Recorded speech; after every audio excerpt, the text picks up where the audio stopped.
Bonjour à tous.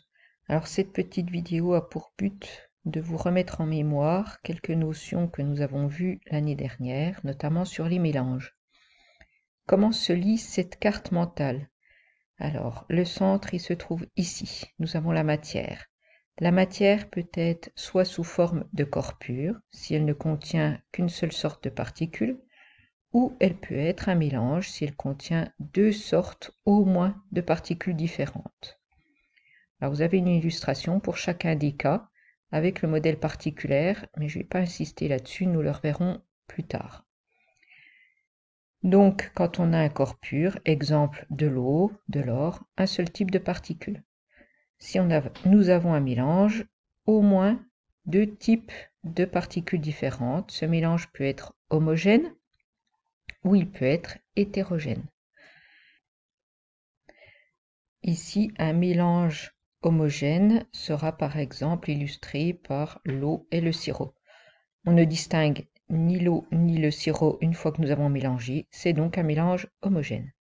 Un mélange hétérogène peut être illustré par de l'eau et de l'huile. Même si on les mélange, ils se sépareront et ne se mélangeront pas. On voit bien les deux éléments du mélange, c'est un mélange hétérogène. Alors un peu de vocabulaire spécifique.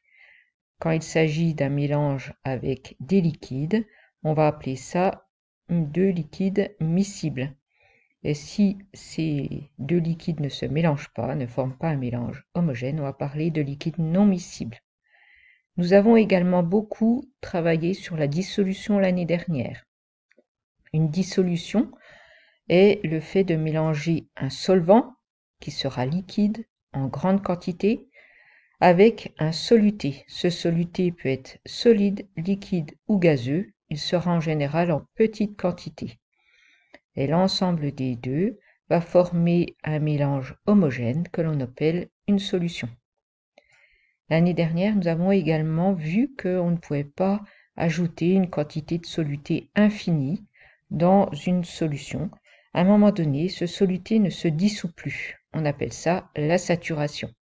La saturation, donc, on a un mélange qui sera hétérogène. La saturation, elle est caractérisée par le solvant et le soluté. Et quand on est à la saturation, on rappelle qu'on a proportionnalité entre le volume de solvant et la masse de soluté. Ici, on ne peut dissoudre au maximum que 330 g de sel dans 1 litre d'eau. Donc, dans 2 litres d'eau, nous pourrons dissoudre le double de la masse de sel, c'est-à-dire 660 g. Alors, vous avez des applications pour vous entraîner. Il faut absolument maîtriser ce vocabulaire. Merci, à bientôt.